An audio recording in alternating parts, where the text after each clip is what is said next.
Matt, Hey, how are you doing today? good. How are you doing? I'm doing very well. Actually, I was just working out because today's topic is Yeah, it's a really nice one. Okay, oh my God, where's the topic today?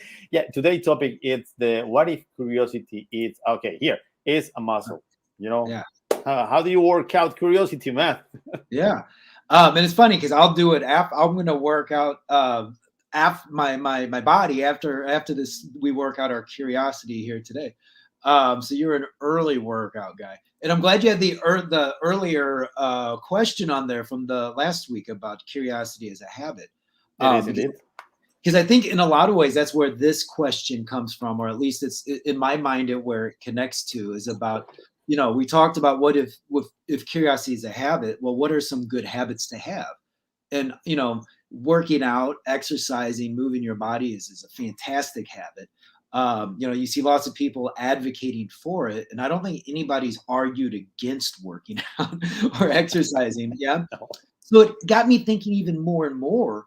Well, because we discuss all the time, and when we meet with people, work with people on curiosity, a starting point's always what is curiosity, and we always get different responses.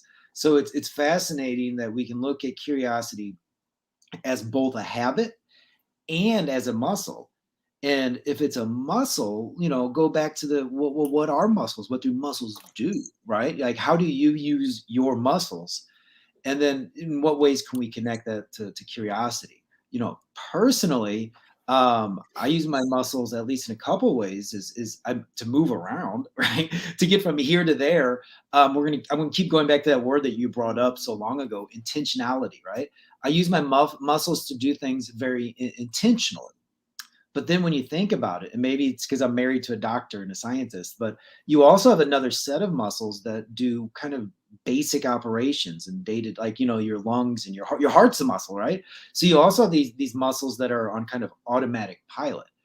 And it's fascinating because I tend to think about curiosity as this muscle I work out, like, I go run or I lift weights or something. But what if, so in other words, I'm intentional about, or, I'm a big runner, so I do a lot with my legs because I want to do well with running. But what if there's also this element of curiosity that's operating kind of like a JavaScript behind the screens that like that's pumping the blood through your body, that, you're not intentionally telling your heart to pump blood, beat, beat, beat. You wouldn't get anything Yeah. done. But what if there's an element of curiosity that operates that same way in all of us? That there's some sort of like automatic pilot of curiosity that, without even being intentional, there's certain things that you'll think about, but also certain things you'll do based on this curiosity. Which takes me back to the habit. So how do we get that? Maybe once curiosity becomes so habit forming, they can become almost the second type of curiosity that's the automatic one, and then you can refocus or be intentional on different ones. And again, this is none of the stuff I'm saying. I know you know this, but just so everybody else here, what I'm saying right now is more thoughts and speculation. These aren't things that we've proven yet, but it's as we're getting more of the science, and we're both of us are reading more research and science on curiosity. I think it'd be a fun thing to explore, like how many different ways can curiosity operate, both intentionally and unintentionally. Yeah, that's so nice of you to do that. I think today you are the science guy, because you usually Yeah. usually I took the science side of the stories. But yes, today I would like to do I don't know, this reflection around the concept. And the first thing, it's if we are saying muscles, the first thing that actually comes to my mind is what is a muscle for? Yep. Yeah. Okay, what's the reason to have muscles? When I was doing my research, and of course, I always go to the Webster dictionary, and maybe beyond the definition of the all the details and how muscle is formed, I think what is a muscle for? And usually, when we think in terms of muscles, muscles are created to move things. Yeah. Very simple thing. They move things. Those things could be material things, Uh-huh. but it's of course we go to the gym, hey, the barbells and all the stuff, or can be some things that you cannot touch, but at some level you can sense, you can smell. Of course, you have muscles in your nose, you have muscles in your eyes because you'll be able to see because you have a muscle here. If we think in that definition, and we say curiosity is a muscle, then the next question: what curiosity moves? What can we move with Move with. curiosity? And the thing that I was doing my research, hey, this is the thing that you can move with the curiosity. You can move innovation. You can move even the research. If you're a researcher, you can move research with the curiosity. The development of tools, the development of processes is something that you can move with curiosity. Growing your company, you growing yourself is something that you can move with the muscle of curiosity.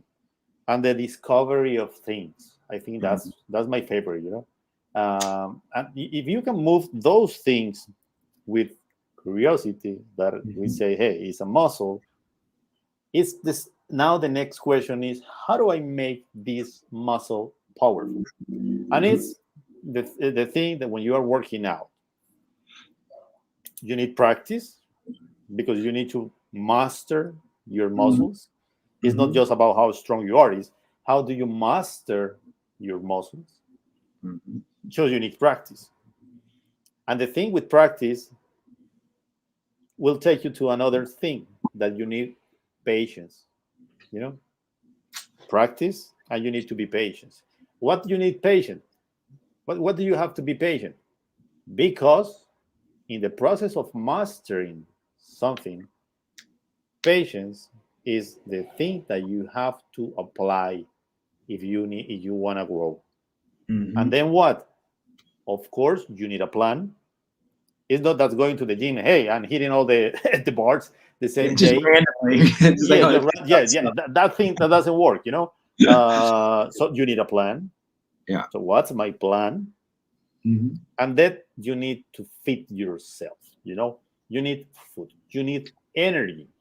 It's not enough to go to the gym if you are eating like, I don't know, if you have very huge mess in the way you're eating, but the eating, actually, what it is food? Food is the energy that you are putting in your body, and with a plan, with patience, with practice, so your muscles becomes better depending on where you plan. So if we say in that term that curiosity is a muscle, you need practice, you have to be patient.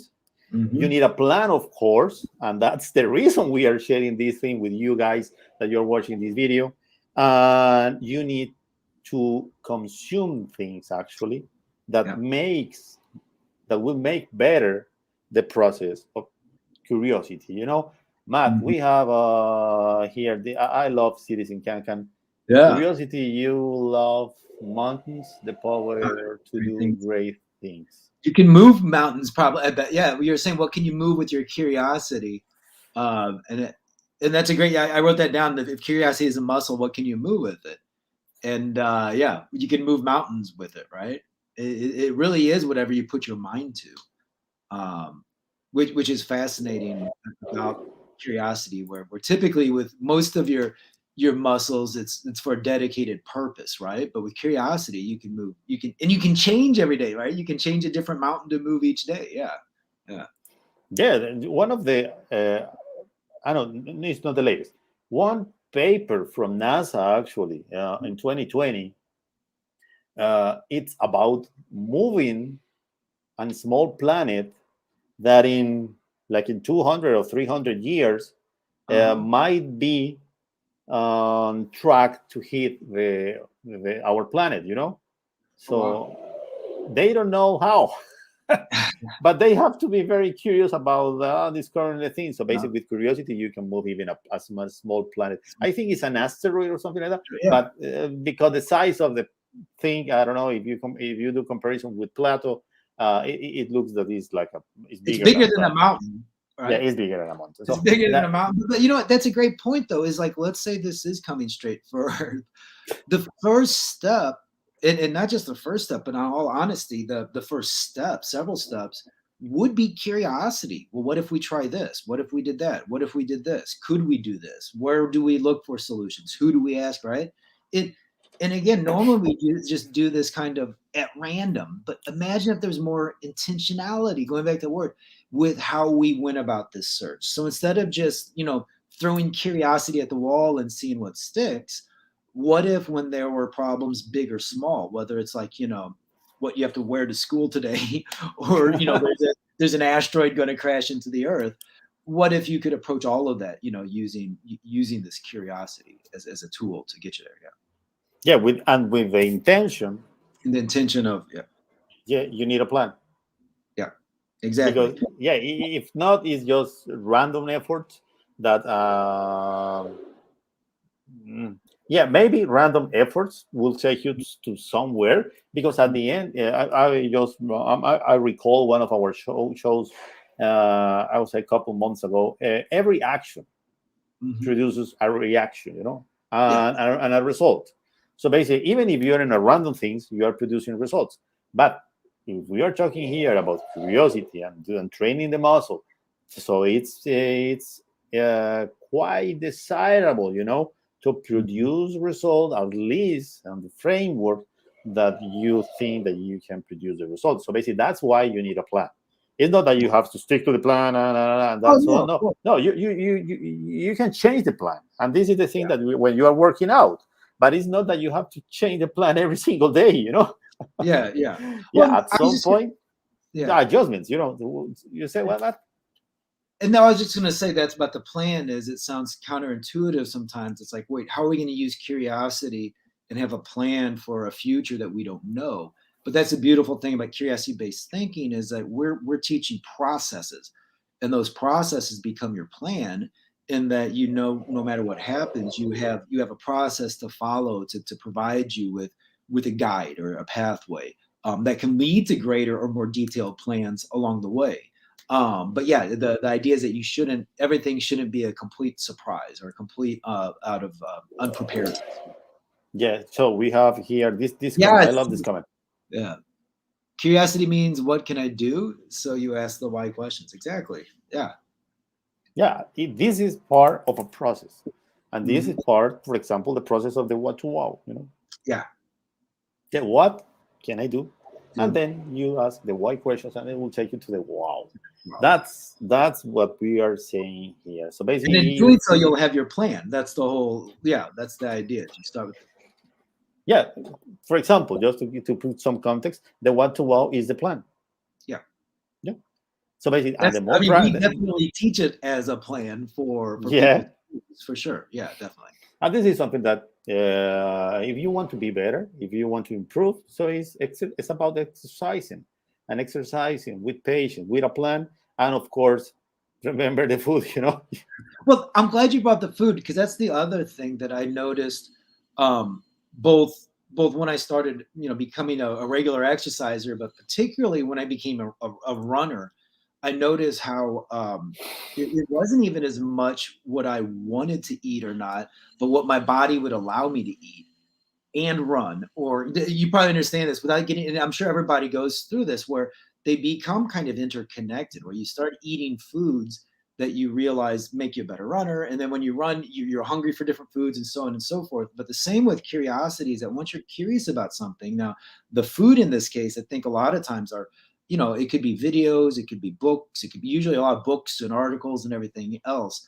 But I think you'll find that your curiosity will push you to places to start consuming more and more content, for lack of a better word, that ends up not only satiating that curiosity you have, that, you know, your original curiosity that you're hungry for, you get full from that, but that reading also creates new curiosities. So the other thing we keep talking about is curiosity as, you know, perpetual energy, or this perpetual motion that occurs with it. So just like with exercising and running, there's what you eat and what you do are very closely. And if you don't believe me, eat a chili dog, then run a marathon, right? Right. So there is a connection, and the same goes with you know, curiosity and what you consume as a viewer, as a reader, and everything else. Yeah. Yeah. So, Matt, I think that take us to the next part of this program every single Friday, to the what to wow. Wow. So, okay, let me find the.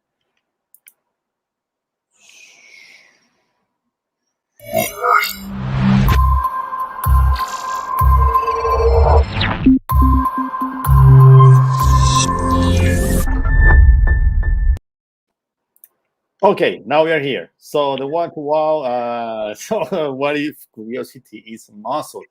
So okay, what is it? What is a muscle? What is a muscle? You know, we both had very similar definitions at first, but I'm gonna go with simple as possible. A muscle is something that moves you. Okay, I would say it's a tool to move things. There you go. Good. And between those two, we got it all covered, I think. Yeah. Yeah. Okay. Who does it affect? Yeah.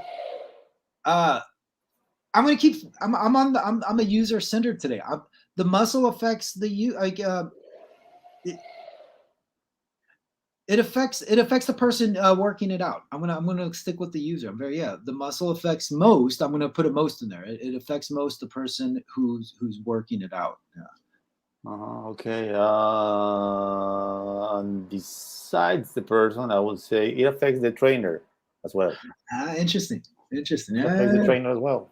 Yeah. How does it work? How does the muscle work? All right. Yeah. Now we definitely need the doctors in here. Yeah. You know, but I'm going to go big. I'm going to go away from the scientific definition. A muscle works with intentionality,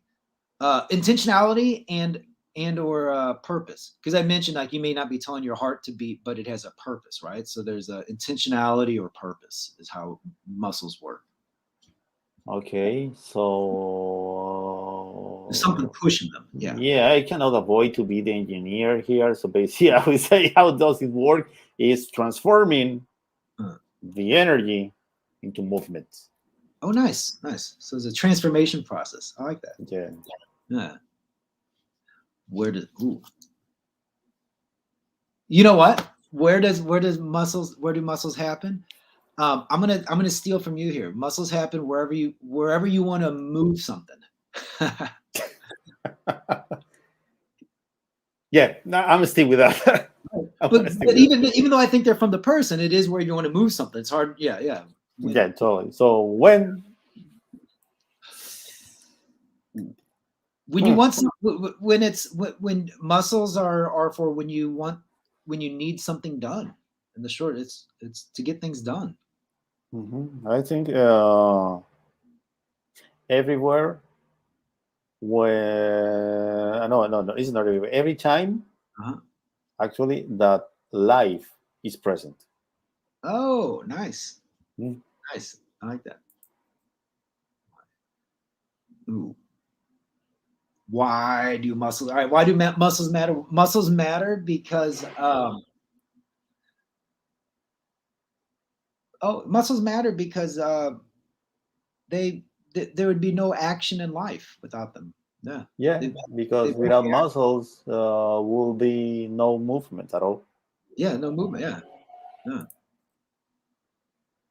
It still puzzles us. All right. Yeah. Oh, there's a lot. I am curious more about the scientific level, but you know what? I am curious. why are we all created with different muscles?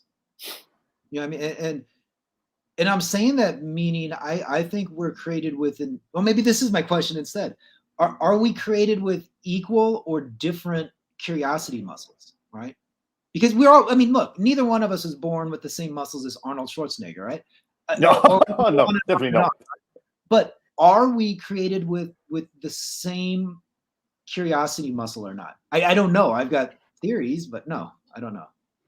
Yeah, yeah. What it still puzzles me about muscles, uh, yeah, I have to admit that it's the same that puzzles me since I was 13, Uh-huh. and I was on a homework that you have to draw every single muscle in your body, and I Uh-huh. was, hey, why do we need so many muscles?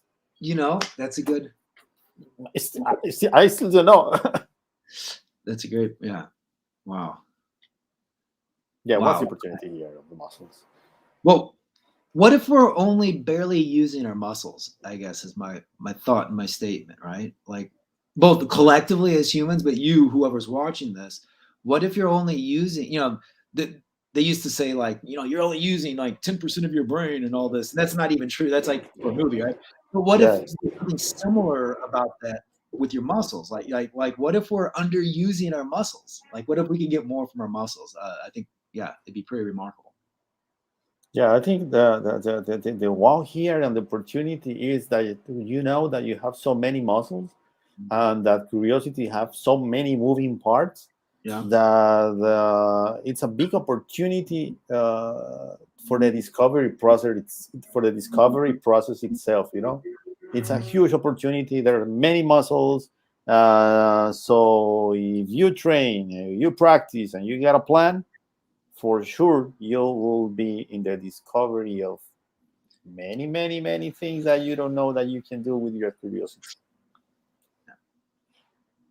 So, Matt, that was it. Really nice. Yeah, that was a That was great. cool. Yeah, I'm really curious to see what people move with their muscles now. So yeah, Yeah, me too. So, Matt, really nice to see you speak. today, of course, per usual. So, guys, don't forget to subscribe to our channels and keep curious. Yeah, see you next week. See you this week.